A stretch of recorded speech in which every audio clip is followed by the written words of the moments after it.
있잖아요. 아이들 키우는 거 정말 힘들죠.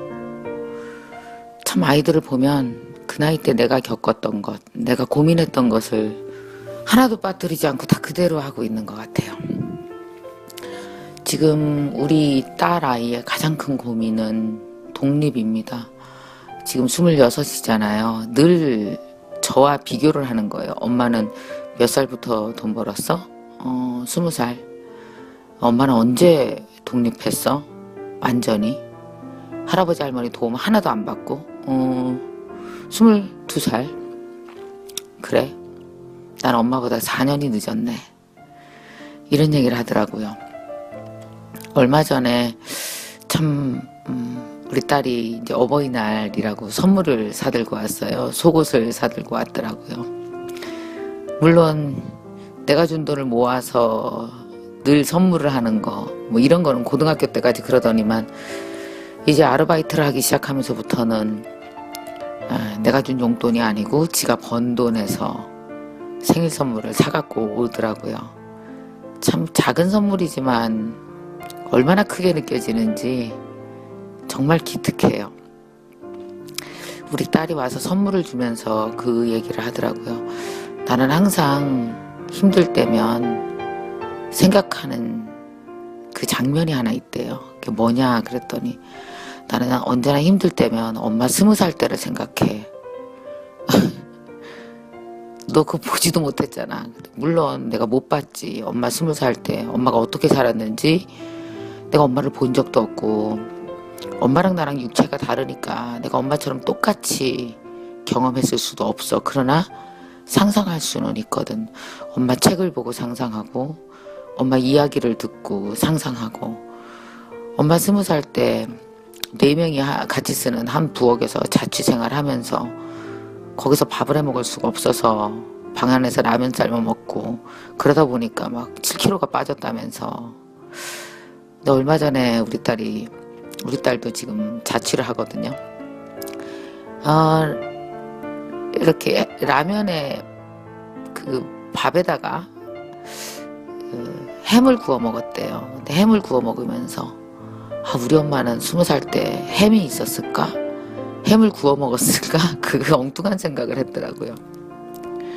나는 얼마나 행복한가. 엄마 덕분에 이렇게 그래도 맛있는 거 먹고 이렇게 학교 다닐 수 있어서 너무 좋다. 그런 생각을 했대요. 내 20살 때를 아이가 상상을 하면서 나는 그래도 엄마보다 훨씬 낫게 시작을 하고 있다. 또 지금 현재 26살도 살고 있다.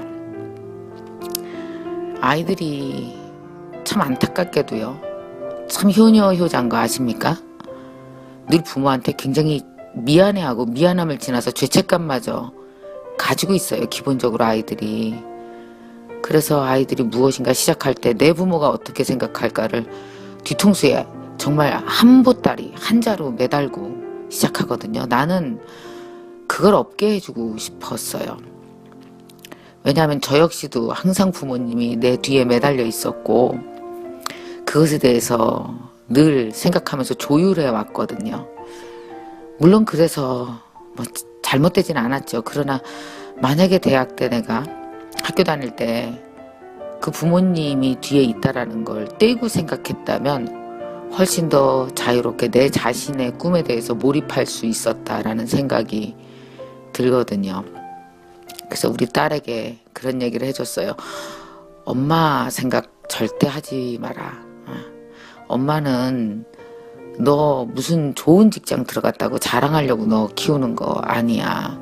그리고 엄마는 미안하게도 자랑할 데가 없어. 옆집 엄마랑 친하질 않아서 일일이 보고를 안 하거든.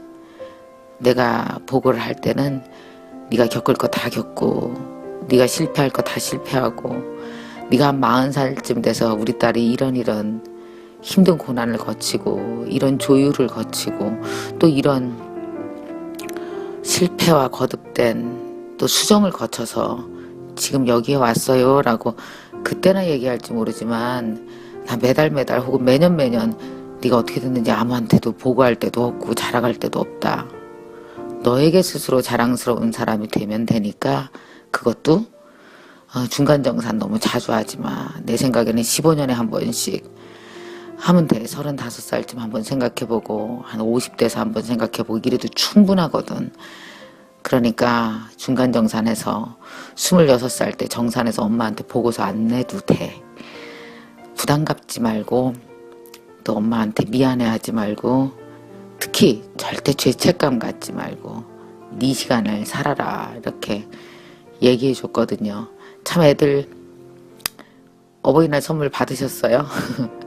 선물 안 줘도 효녀 효자예요. 마음에 얼마나 부모님을 매달고 사는지.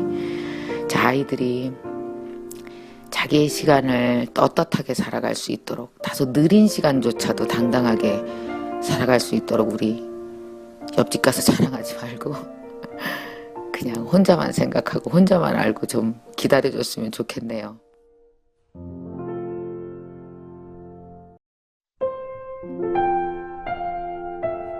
있잖아요. 스승의 날은 잘 챙기셨습니까? 저에게는 스승이 몇 분 정도 있으세요. 근데 그 스승 어떻게 만들었냐고요? 스승을 만든다는 건 사실은 내가 제자가 되기로 마음으로 다짐하는 거잖아요. 저분을 스승으로 모시면 좋겠다. 저분은 내 인생의 스승이다. 라는 마음을 갖게 되면 굳이 그분에게 스승님이라고 부르지 않아도 그런 내 인생의 스승으로 존재하게 되는 것이죠. 그렇게 내 마음에 존재하는 스승이 저는 한 5분, 6분 정도 됩니다. 그 중에 그 스승들 중에서요.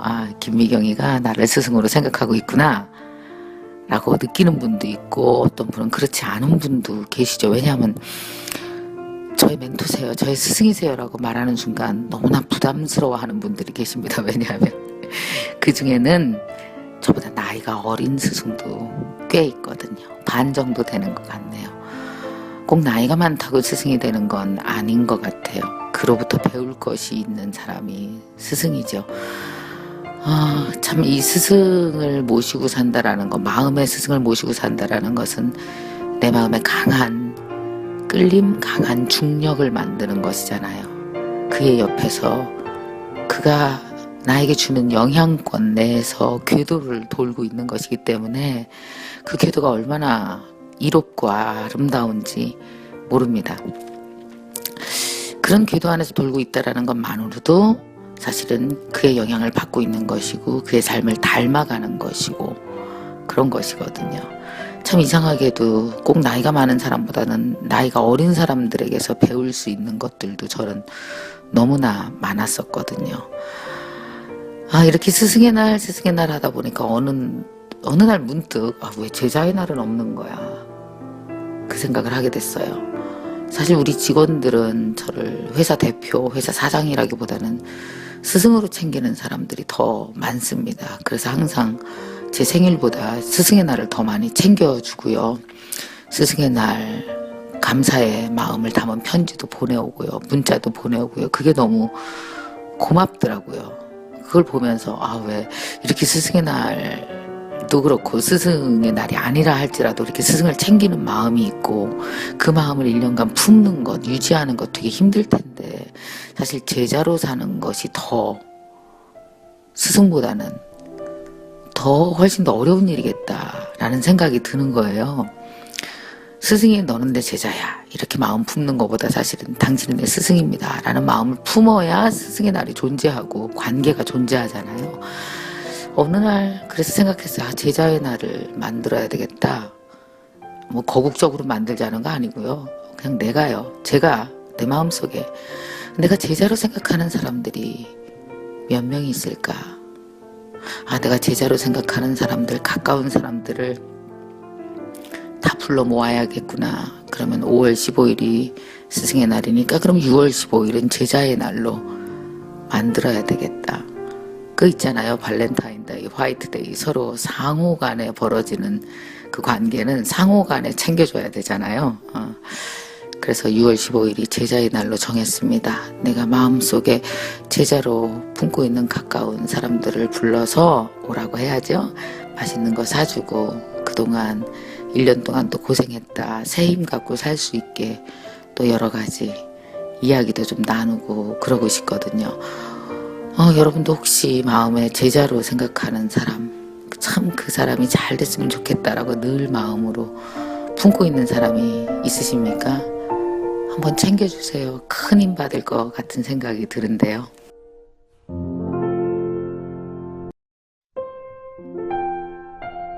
있잖아요. 중요한 일을 결정할 때 주로 누구한테 물어보고 결정을 하세요? 우리는 데이터가 많으면 많을수록 많은 사람에게 물어봐서 그들의 의견이 좋다는 쪽으로 가는 것이 훨씬 그 확률상 안전할 것이다 라고 생각을 하게 되죠. 그러다 보니까 남한테 묻는 게 늘 어렸을 때부터 습관이 되어버리는 것 같아요.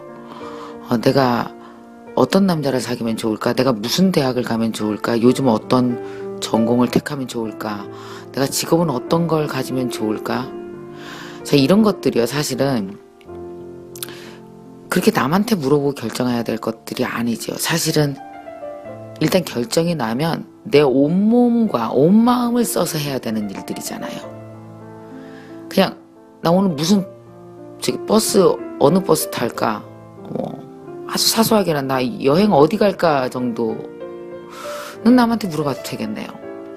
그리고 그들이 추천하는 대로 가고 이렇게 할 수 있을 것 같아요. 그러나 정말 무슨 직업을 가져야 되고 어떤 남자가 좋고 내 꿈이 무엇인지 내가 뭘 배우면 좋을지 이런 모든 것들 있잖아요. 내 몸과 마음이 전폭적으로 투자되어지는 것들에는 남의 의견은 10% 이상은 끼면 안 되죠. 그 남에는 죄송하게도 부모님도 포함입니다. 내 육체가 투입되는 일에는 남의 육체가 하는 말은 10% 미만이어야 돼요. 그럼 어떻게 해야 되느냐? 내 육체가 투입되기 전 내 육체 안에 있는 내 마음한테 충분히 물어봤어야 돼요. 그래야 육체와 마음이 의기투합이 되어지는 거죠. 우리가 무슨 일을 해놓고 나서 이것이 아닌 것 같다고 했을 때 그 책임을 만약에 남에게 돌릴 수 있다면 우리는 내 육체의 끝까지 활용하지 않습니다. 그래, 남들이 하는 대로 했더니 별로였구나. 그럼 또 남들한테 물어봐서 다른 결정을 하는 거죠. 이러다 보면 결국 남의 의견에 내 육체가 쓰여지는 형태가 된단 말이에요. 아이들을 어떻게 기르십니까? 어렸을 때부터 네가 생각해봐, 네가 생각해보고 그것이 어설프다 할지라도 완성도가 매우 떨어진다 할지라도 그 아이의 생각이고 그 아이의 생각에 따라서 자기 육체가 투입되고 거기서 나오는 결과를 갖고 아이가 무엇인가 또 다른 결정을 하게 될 때는 일단 적어도 책임을 배우게 되죠.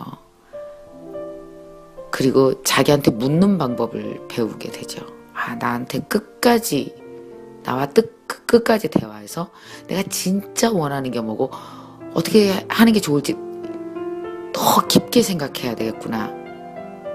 결국 세상은 내가 한 생각과 그리고 내 육체가 어우러져서 그것이 삶의 중심이 된다라는 거 어른이건 아이건 정말 중요한 것 같거든요.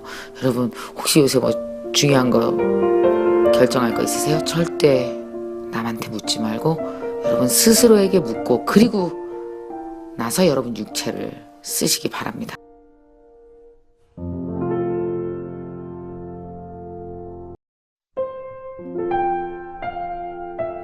있잖아요. 저번 주에는 그 홀트에서 하는 캥거루 스토어에 갔다 왔거든요. 거기에서 미혼모 엄마들을 만났어요. 3명이었었는데 다들 애띠더라고요. 나이가 10대 19살도 있고 21살 엄마도 있고 또 한 엄마는 나이가 좀 있었고요. 근데 참 너무 깜짝 놀란 건 너무 밝은 거예요. 세 사람 다. 처음엔 얘기하기 머뭇머뭇했는데 떡볶이랑 과자 여러 가지 놓고 우리 맛있게 먹으면서 얘기했거든요. 이제 애들 얘기를 하니까 갑자기 본인들 얘기할 때는 좀 주저주저 하더니 애들 얘기하니까 갑자기 얼굴이 환해지고 눈이 동글동글해지면서 저한테 막 애들 사진을 보여주더라고요. 너무 이뻐요. 근데 내 눈엔 이런 생각이 드는 거예요. 니네도 애기야. 쟤네만 애기가 아니고 네가 낳은 새끼만 애기가 아니고 내 눈엔 너도 애기다. 그런 생각이 드는 거죠. 사실 20대 초반이면 애기잖아요. 아직도. 내가 뭐 하고 싶은지 뭐 하면서 살아야 될지 사실은 사랑이 무엇인지 살아나가는 것이 무엇인지 돈이 무엇인지 뭐 다 우리 배워야 되는 때잖아요. 참 사람이 살다 보면은요 여러분 뜻하지 않게 내가 만든 내 운명의 배치 속으로 들어가 보니 그것이 참 나를 힘들게 할 때가 많죠. 한 남자를 사랑하고 사랑하게 되었고 그렇게 해서 아이가 생기고 그러나 그 다음에 일반적으로 남들처럼 그렇게 결혼하고 이렇게 풀리지 않은 결국 내가 만들었지만 나를 힘겹게 하는 내 운명들 물론 이게 남자 사랑 뿐만이 아니죠. 사실 우리가 결혼을 했어도 그 결혼 안에 내가 원해서 한 결혼이지만 그 결혼 안에 정말 내가 원치 않는 운명의 배치들이 쫙 깔려있는 걸 보면 이걸 어찌 해야 되나. 사업도 마찬가지죠. 내가 한 사업인데 그 운명에 또 묶이는 경우가 있어요. 모든 사람이 내가 만든 내 운명 안에서 허덕거리지 않는 사람이 있다고 생각하십니까? 없습니다. 그런 사람은. 왜냐하면 모든 일은 내가 최선을 다했건 최선을 다하지 않았건 그 안을 들여다보면 나를 행복하게 하는 것 반, 나를 힘들게 하는 것 반, 이렇게 그렇게 늘 배치될 수밖에 없거든요. 그래서 그 현장을 떠난다는 건 삶을 포기하는 거죠. 결국 삶을 포기하지 않는다는 건 내가 살아온 내 운명의 배치를 인정하고 그 안에서 최선을 다해서 또 움직이는 것밖에 없는 것 같아요. 이 젊은 엄마들 공부하려고 되게 애쓰더라고요. 한 엄마는 요리에 되게 관심이 있어서 요리 연습을 많이 한다. 그래서 제가 그 외국 사이트인데 레시피가 쫙 나와 있는 되게 좋은 사이트 하나를 저만 알고 있는 게 있거든요. 알려줬어요. 그 열심히 보면서 한번 자꾸 해봐라. 또 다른 한 엄마는 굉장히 장사의 소질이 있대요. 본인이 거기까지 알아내고 그걸 자신감을 갖는 것만 해도 얼마나 기특해요. 열심히 해봐라. 그 얘기를 해줬어요. 애기만 성장할 게 아니라 너희도 성장해야 돼. 같이 성장한다 생각하고 매일 더 열심히 살아야 된다. 언젠가 아이가 컸을 때 엄마를 되게 존경하고 우리 엄마 고생했다. 고생했어요 엄마 나 키워주느냐고 이렇게 엄마의 등을 어루만질 수 있는 아이로 꼭 키워야 된다. 그러려면 엄마가 커야 돼 라는 얘기를 했거든요. 잘 할 수 있을 것 같아요. 갔다 와서 막 이렇게 카톡방도 만들어서 넷이서 막 대화했는데 참 기특하고 이쁘더라고요. 여러분 지금 어떤 운명의 배치에 있으십니까? 내가 선택한 거지만 참 마음에 안 드는 배치가 있죠. 거기서 빠져나간다는 건 삶을 포기하는 거예요. 못 빠져나가요. 빠져나가려면 서서히 배치를 바꾸는 수밖에 없어요. 열심히 살아서 내가 좋아하는 배치로 조금씩 바꿔나가는 거죠. 자, 여러분 운명의 배치를 조금씩 바꾸는 여러분의 하루를 또 그 새 엄마들의 하루를 기도하고 응원하겠습니다.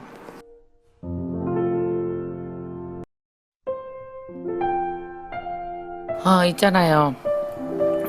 여러분들은 도전의식이 있으십니까? 무엇인가 늘 도전하고 막 목표를 세우고 힘차게 나아가는 사람들 보면 부럽다 하는 사람들 많이 있어요.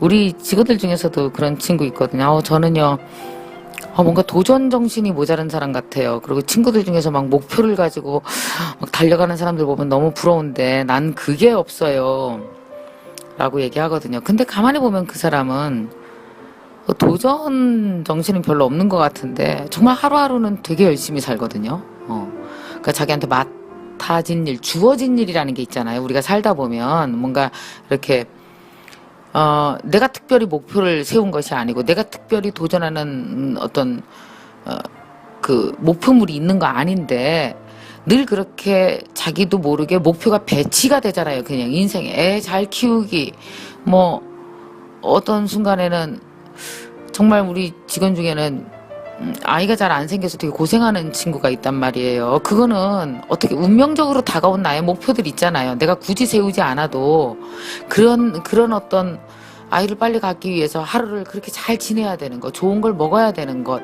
그리고 막 침도 맞아야 되고 또 병원도 늘 가야 되는 것, 이것이 그냥 자신의 내가 원하고 원하지 않았건 운명의 배치상 그냥 그렇게 목표가 되어진 것들, 그것을 위해서 하루를 살아가는 거. 여러분은 그런 거 없으세요? 살다가 보니까 아이가 셋이 생겼고 그 아이를 잘 키우기 위해서 내가 하루를 잘 살아내는 것, 하루를 채워야 되는 것들, 또 내가 이렇게 뭐 사업을 원하진 않았지만 남편이 사업을 하는 바람에 내가 거기 가서 하루 종일 회사에 가서 도우면서 하루를 지내야 되는 것들, 또 내가 꼭 그렇게 선생님이 되려고 하진 않았지만 직업이 선생님이고 그 선생님에 걸맞는 하루를 잘 살아내기 위해서 하루를 꽉꽉 채워가는 것들, 여러분 이것이 목표를 가지고 도전정신을 갖고 대하는 것과 하루를 충실히 다 대하는 것과 이게 다를까요 과연? 근데 우리는 목표가 있고 도전하는 것만이 되게 가치가 있는 꿈이고 내 하루를 채워가는 것에는 별로의 가치가 없다, 난 이거 별 가치가 없어 라고 그렇게 생각하시는 분이 있단 말이죠. 그래서 그거에 대해서 참 오랫동안 생각을 했어요. 많은 사람을 만나면 사실은 목표와 도전이 없는 사람이 더 많습니다. 그 나에게 주어진 목표 있잖아요. 배치되어진 그 삶에 충실하게 사는 사람들이 더 많단 말이죠. 그 사람들은 무엇으로 하루를 채울까? 정말 저렇게 열심히 사는데 봤더니만 도전 정신은 없는데요. 목표 의식은 없는데요. 하루 정신이 있더라고요. 하루를 진실하게 열심히 살아내는 하루 정신이 있더라고요. 여러분, 하루 정신과 도전 정신은 전혀 다른 모습이 아닙니다. 겉으로 보기에 한 줄 목표가 있느냐 없느냐가 다를 뿐이지, 그러니까 심플하게 한 줄 목표가 있다고 해서 잘 사는 것이고, 내가 한 줄로 딱 만들어질 수 없는 그 많은 나의 하루를 채우는 여러 가지의 일들, 내가 열심히 살아야 되는 여러 가지의 조건들, 그것이 하루에 딱 한 줄 도전으로 나타낼 수 없을 뿐이지, 우리는 그 수많은 해야 되는 일 속에서 하루 정신을 갖고 살거든요. 여러분 그런 생각 한번 해보세요. 도전 정신과 한 줄로 표현된 도전 정신과 뭐라고 표현할 수 없는 내 하루 정신은 같은 가격이야, 같은 거야, 나는 잘 살고 있어, 이렇게 생각해도 되지 않을까요?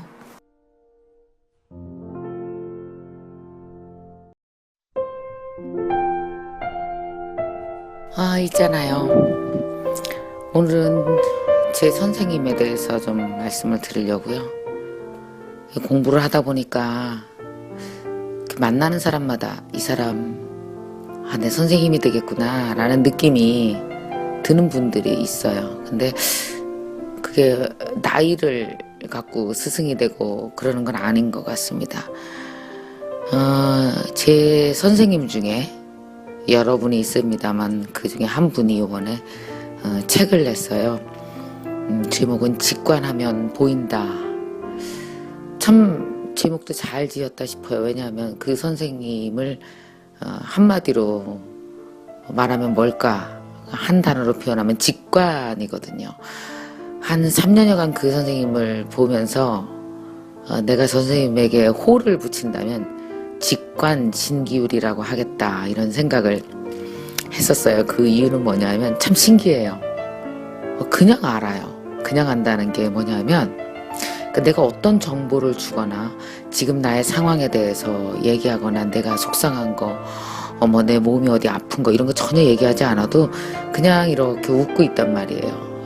웃는 얼굴 보면 세상에 저렇게 맑은 사람이 있을까, 그런 생각이 들 정도로 너무나 이렇게 투명한 사람인데, 자신이 투명해서 그럴까요? 남도 투명하게 본단 말이에요. 얼마 전에도 같이 이렇게 길을 걷고 할 일이 있었어요. 그래서 한 바퀴 이렇게 동네를 돌고 들어와서 저희 집필실로 들어오는데 문을 열고 들어오면서 저한테 이런 말을 하는 거예요. 원장님 좀 쉬세요. 지금 허리 아프세요. 저 정말 허리 아팠거든요. 아침부터 허리가 아파서 걷는 내내 어디 좀 앉았으면 좋겠다, 허리 아프다 아, 디스크가 약간 또 한 번 재발하나 뭐 이런 생각을 했었는데 참 기가 막혀요. 어떤 날은 원장님 오늘 많이 슬프세요. 좀 맛있는 거 먹고 쉬세요. 그런 얘기를 합니다. 깜짝 놀랄 일 아니겠어요? 이 사람 귀신이야 이거 뭐야. 그런 생각을 했는데 아니요, 참 마음이 맑아서 자기를 다 비우고 있는 사람이에요. 그 마음에 막 이렇게 욕심 같은 게 들어있지 않아요. 그래서 자기 마음이 다 비어 있어서 남을 쉽게 담을 수 있는 사람인 거죠. 그래서 다른 사람의 마음에 닿는데 거리낌이 없는 사람이에요. 걸리는 게 없어요. 한 번에 공명을 한단 말이에요. 그러니까 내 몸과 그의 몸이 같이 울리고 내 마음과 그의 마음이 같이 울리는 거죠. 그래서일까요? 우리 딸이 좀 학교 문제로 굉장히 속상했을 때가 있었어요. 저랑 얘기하는데 저랑 갈등이 좀 있었죠. 나랑도 좀 싸우고 엄마는 나를 이해 못한다 뭐 이런 생각을 갖고 있을 때 우연히 이제 저희 집에 이 선생님이 저랑 장자 공부를 같이 하거든요. 수업하러 오셨는데 우리 딸이 보게 됐어요. 둘이서 이제 차를 한 잔 마시면서 선생님이랑 우리 딸이랑 둘이 얘기를 했단 말이죠. 세상에 말 한마디 나누지 않아도 우리 딸이 뭘 고민하는지 그 아픔을, 물론 내용은 속속들이 알 수가 없죠. 그러나 그 마음을 같이 울리고 있는 거예요. 내 마음을 알아준다라는 것만으로 우리 딸이 얼마나 힘을 얻었는지 한두 시간 대화를 했을까? 그렇게 우울하던 애가 선생님과 똑같이 맑아지더라고요. 아, 정말 그걸 보면서 이 선생님 처음엔 난 괴물이다 그랬어요. 웃기는 사람이다. 나중에 되게 닮고 싶더라고요. 닮기는 참 역부족이죠. 왜 저는 마음에 들어있는 게 많은 사람이거든요. 뭐 회사도 경영해야 되고 뭐 돈도 열심히 벌어야 주위 사람 다 걷어먹일 수 있고 뭐 하여간 많아요. 마음에 전모가. 이 선생님 학교를 졸업한 이후로 공부 이외에는 자기 마음에 둔 게 없는 사람이에요. 참 그러니까 어떻겠어요. 한 20여 년 얼마나 가난하게 살았겠어요. 근데 그 가난한 마음에 맑음이 들어차고 남을 담을 수 있는 능력이 들어차고 그러다 보니까 얼마나 공부가 잘 됐겠어요. 자기한테 필요한 공부만 담는 게 아니라 다 열려 있으니까 공부도 그냥 들어온 거죠. 그러니까 말하자면 공부도 직관으로 한 거예요. 필요한 공부 시험 보려고 걸러서 한 게 아니란 말이죠. 그 모든 지나온 세월, 그러니까 그답게 살아온 그것이 그를 만들어낸 것 같아요. 그게 책으로 남아서 얼마나 좋았는지. 책도 읽어보면 저절로 맑아집니다. 마음이 되게 순수해져요. 이분 책 읽으면. 그래서 힘들 때 저도 맑고 싶을 때는 그냥 이 책의 어느 장이건 그냥 툭 펴서 읽어도 그 맑음이 느껴져서 너무 좋아요. 우리 너무 많이 안고 살고 너무 많이 지고 가고 있죠. 어깨도 무겁고 마음도 무겁고 그러니 발도 무겁고 무거워서 우울하고 힘들잖아요. 그럴 때 짐을 내려놓고 싶을 때 한번 이 책 읽어보세요. 그거 아세요? 사람이 맑아지면 눈물 나요. 울고 나면 더 맑아지고요. 저보다 나이가 훨씬 어린 나의 스승인데 그분의 맑음을 우리가 조금씩이라도 배우고 담을 수 있으면 좋겠다. 우리 애들나 그렇게 다 느꼈거든요. 여러분들에게도 그런 기회가, 그런 맑음의 기회가 함께 닿아졌으면 좋겠다라는 생각으로 이분 얘기를 해봤습니다.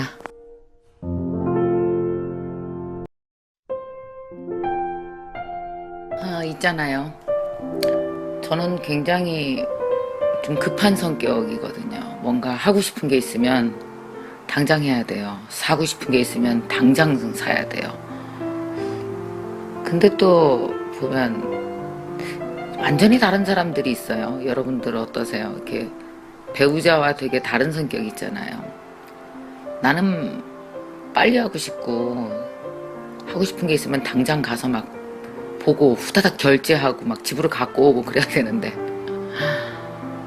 또 남편은 그러잖아요. 그렇게 오래 걸려요. 결정하는데도, 사야 되는지 말아야 되는지. 가는데도 한 일주일 걸려요.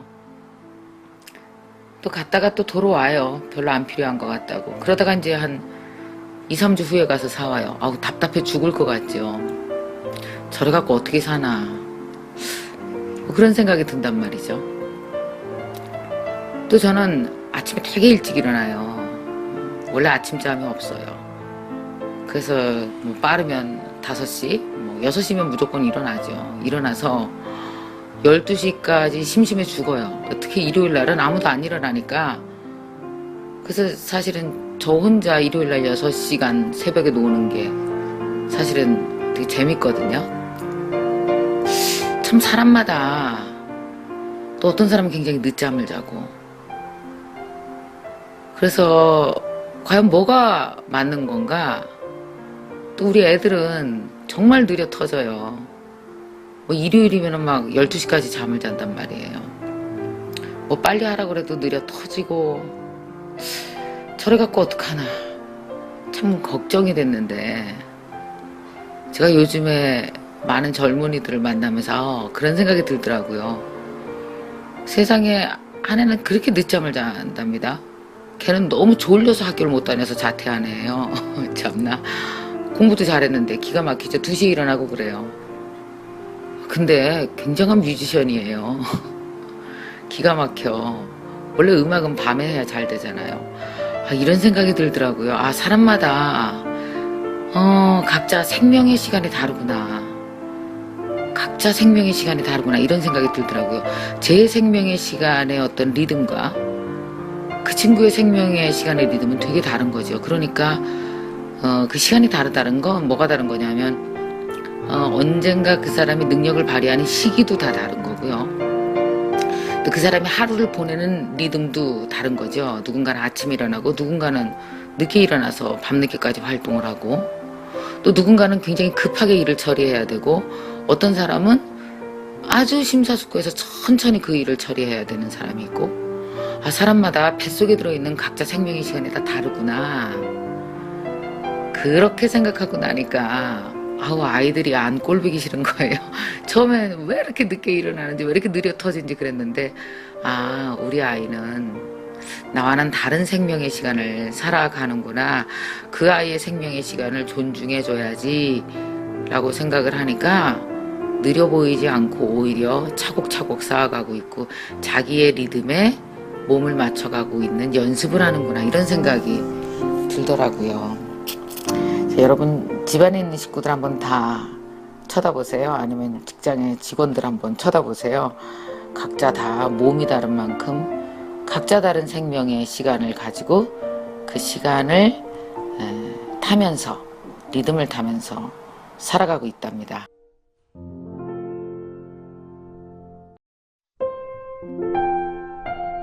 있잖아요. 살면서 다른 사람 때문에 실망하고, 그 사람 때문에 그 일을 하지 말아야 되겠다, 그만둬야 되겠다, 이런 생각을 해보신 적이 다들 한 번쯤 있으시죠? 제가 아는 한 친구는 그 부모가 사는 모습이 정말 싫었답니다. 그래서 엄마처럼 아빠처럼 저렇게 사느니 결혼을 하지 말아야 되겠다 생각을 했대요. 그래서 결혼을 정말 여태까지 안 하는 친구가 있어요. 또 한 사람은 직장을 다니는데, 참 이 직장에서 오래 있다가는 저 사람처럼 되겠구나 싶어서 그 직장을 그만둔다고 하더라고요. 어떻게 생각하세요? 우리가 살다 보면 그 나의 마음과 나의 어떤 인생의 롤모델로서 그 사람을 옆에 두고 그렇게 마음을 기대는 사람이 있습니다. 제일 먼저 부모겠죠. 부모로부터 모든 걸 다 배울 수 있다고 생각하세요? 그렇지 않습니다. 그 부모도 이 세상에 태어나서 자신의 삶을 힘겹게 아주 버겁게 수행하고 있는 나약한 한 인간일 뿐이거든요. 가까이서 그 사람의 실수와 그 사람의 사는 모습에 실망을 했다 해서 내 삶이 달라질 게 있겠습니까? 그 사람의 실수가 나한테 모든 영향을 주는 것도 아닌데 그것을 차단할 수 있는 것이 한 인간의 또한 의무이고 책임인데 그 영향을 온전히 다 받고 그리고 그 영향을 내가 받지 않기 위해서 그 사람처럼 살지 않겠다 결심하는 것, 그래서 결혼하지 않는 것, 이것이 맞겠습니까? 한 그룹에서 정말 스승처럼 모시는 직장 상사가 있다고 칩시다. 그 사람의 모습을 보고 실망을 해서 그만두겠다? 그 사람이 내 삶이 되는 걸까요? 그 사람이 나입니까? 왜 나는 그의 모습을 보고 내 삶을 진행시키지 말아야 되겠다, 여기서 그만둬야 되겠다 생각을 하게 되는 걸까요? 그러지 말았으면 좋겠어요. 이렇게 생각해 보세요. 모든 사람은 각자의 자리에 들어와서 마치 나처럼, 나도 허물이 없는 사람이 아니거든요. 마치 나처럼 실수하고 실패하면서 지금 현재 이 현장에서 부모로서, 직장 상사로서, 나의 스승으로서 그의 삶을 살아가고 있는 중이다. 버거워서 넘어졌구나, 이번엔 버거워서 큰 실수를 했구나 라고 생각한다면 그 사람을 그 모습 그대로 봐줄 수 있는 거죠. 그것 때문에 내 삶이 진행되지 못할 아무런 이유가 없는 거죠. 섞일 때 섞이고 분리할 때 분리할 수 있어야 삶은 진행될 수 있습니다. 섞이지 않을 곳에 섞이고 분리해야만 하는 순간에 분리하지 못한다면 그러면 우리의 삶이 잘못된 곳에 얽히게 돼 있어요. 혹시 누군가의 삶에 잘못 얽히고 있으시다면 분리하시면 좋겠어요. 다른 사람의 삶 때문에 내 삶이 진행되지 못하는 일은 없었으면 좋겠습니다.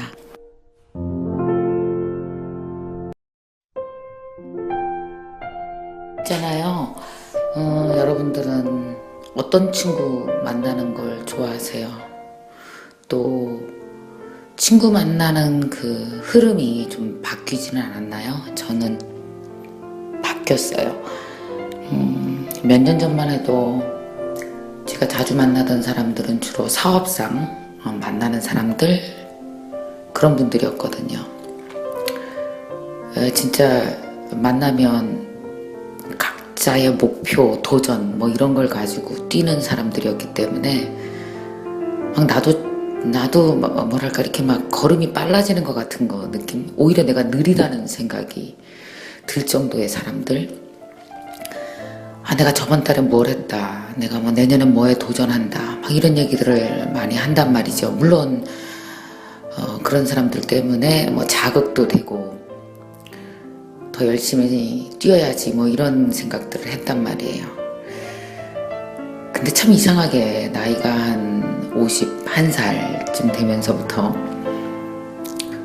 작년부터였을 거예요, 많이 바뀌더라고요. 느린 사람들 만나는 거 해보셨어요? 스님도 만나고요, 또 목사님도 만나고요, 또 스님 목사님은 아닐지라도 그 인생에서 자기 담금질을 많이 하면서 살아가는 사람들을 만나잖아요. 정말 느린 사람들 만나면 기분이 정말 좋아져요. 요즘에는 이상하게 그런 사람들을 많이 만나게 되는 것 같아요. 만나다 보면 살아가는 이야기가 점점 깊이가 있어지고 속도보다는 깊이에 대해서 더 많이 생각하게 되는 그런 사람들을 많이는 아니죠. 만나고 있어요. 그것도 뭐 자주는 아니지만. 그러니까 신기하게도 몇 년 전에 만났던 스피드가 엄청난 사람들 있잖아요. 경주하듯 사는 사람들을 만나면 가슴이 답답하고 목이 말라요. 그래서 요새는 그런 모임에 거의 안 나가니까 점심 저녁 약속이 하나도 안 잡혀요. 제가 안 잡는 거겠죠? 그럴 시간에 오히려 집에서 책 읽고 생각하고 이게 훨씬 더 행복해졌단 말이에요. 참 사람이 살다 보면요, 친구를 만나는 것도 그 흐름을 타는 것 같아요. 내 인생의 색깔에 맞추어서 비슷한 색깔의 사람들을 만나게 되는 거죠. 얼마 전에 제 후배가 놀러 왔단 말이에요. 그 친구 무진장 달리는 친구입니다. 와서 자기 요즘에 하는 일 뭐 이런 거 또 뭐 다음 달에 뭐 한다, 뭐 선배님 오셔라 한참 얘기했어요. 그래 가야지 뭐 이렇게 얘기했는데 그 친구가 한 3시간 정도 놀다 갔거든요. 뭐 이제 나가서 밥 안 먹고요. 저는 요새 주로 집필실에서 누구 오면 거기서 만나고 거기서 내가 밥을 해 먹여요. 특별한 거보다 제가 먹는 거 그냥 같이 먹거든요. 한참 얘기하고 3시간 만에 이제 가는데 현관 앞에서 신발을 이렇게 주섬주섬 신으면서 이런 얘기를 해요. 근데 선배님 이상해요. 그냥 얘기하다가 가는 건데 진짜 이상하게 그냥 고향집에 와서 엄마 옆에서 잠 푹 자고 가는 거, 낮잠 푹 자고 가는 느낌이에요.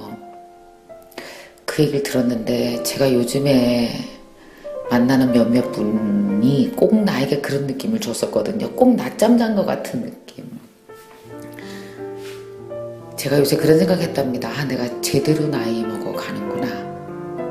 내가 내 후배에게 그런 느낌을 줬다면 나에게 와서 쉬고 간다는 느낌이 들었다면 내가 제대로 나이를 먹어 가는구나 생각을 또 했답니다.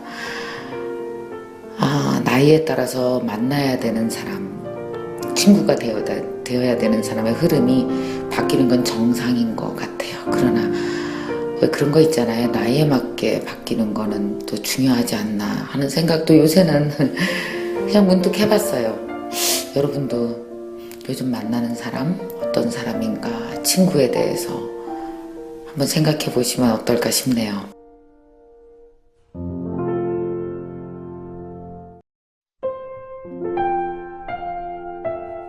있잖아요. 귀찮아서 놓친 기회들, 그때는 별거 아니라고 생각했는데 나중에 지나고 보니까, 얘기 듣고 보니까 갔었으면 좋았을 걸 하는 생각, 그런 경험 많이 해보셨죠? 제가 요즘에 2군데를 갔단 말이에요. 미술 그림전 한번 보러 갔었고 또 얼마 전에는 피아노 연주회를 보러 갔었어요. 물론 다 귀찮았어요. 씻어야 되고 화장해야 되고 옷 갈아입어야 되고. 그리고 그날 강의가 없는 날 하루 정도는 푹 그냥 평상복 입고 그냥 뒹굴거리고 싶었단 말이에요. 이제 뭐 아무것도 없는 하루가 텅 빈 스케줄에 그런 게 하나가 중간에 뭐 1시, 2시 이렇게 탁 끼면 물론 내가 잡은 스케줄인데 하루 전부터 후회해요. 미쳤지, 내가 왜 이거 간다 그랬을까, 점심 약속 왜 잡았을까, 하지 말걸, 그리고 후회한단 말이에요. 근데 어쩔 수 없이 약속을 잡았으니까 또 가는 거죠. 가기 직전까지 괜히 간다 그랬다, 뭐 그림 뭐 봐봤자 뭐 별거 있겠어, 뭐 연주회 가봤자 뭐 별게 있겠어, 그냥 CD로 듣지 뭐, 그냥 인터넷으로 보지 뭐, 그런단 말이죠. 근데 참 신기하죠. 가면 대단한 게 있어요. 이유들이 있구나, 이렇게 찾아오는 것은. 얼마 전에 마크로스크 그 그림전을 보면서 정말 너무 좋은 그림 하나가 마음에 드는 그림이 있더라고요. 저는 원래 그림 볼 줄 모르거든요. 근데 이상하게 그 그림 앞에서 굉장히 끌렸고, 제가 그 그림에 빅뱅이라는 제목을 하나 달아주고 왔어요. 마음에 너무 좋아서 다음엔 좀 귀찮더라도 움직여야지. 일단 내 몸이 움직여서 현장에 가면 내 몸이 움직이지 않고 머릿속으로 상상하고 머릿속으로 판단한 것 10배 이상의 가치가 움직임에 있거든요. 정말 귀찮죠. 근데 또 피아노 연주에 그 연주하시는 분이 이제 오라고 해서 간다고는 했는데 또 하루 전날부터 후회되는 거예요. 괜히 간다고 했다. 그냥 CD로 들을 걸. 그 현장에 가서 듣는데 그 연주하는 사람의 손끝, 그것을 연습하느라 얼마나 힘이 들었을까. 그 열정 막 이걸 현장에서 느끼니까 또 그 음악 들으면서 노트로 노트로 뭐 한 장 정도 이렇게 내 느낌을 쓸만한 것들이 가슴에서 올라오더란 말이죠. 몸이 움직이지 않았으면 그야말로 뭐 CD 조금 들었을 때 느끼는 감동 정도였을 텐데 그 10배의 감정과 10배의 생각들, 상념들이 막 올라온단 말이죠. 결국은 머리로 살지 말아야겠구나. 몸으로 살아야겠구나. 몸이 이렇게 내 몸을 딱 버티고 지탱하고 있는 이유는 머리 들고 다니라고 몸이 있는 게 아니라 가서 직접 몸으로 가서 보고 머리에다가 뭐 전달해 주라고 몸이 있는 거구나. 근데 왜 이렇게 팔다리를 움직이기 싫어했을까 라는 생각을 또 요즘에 했습니다. 많이 반성했거든요. 우리 직원 중에 가자 그랬더니 귀찮아서 안 간 직원이 있어요.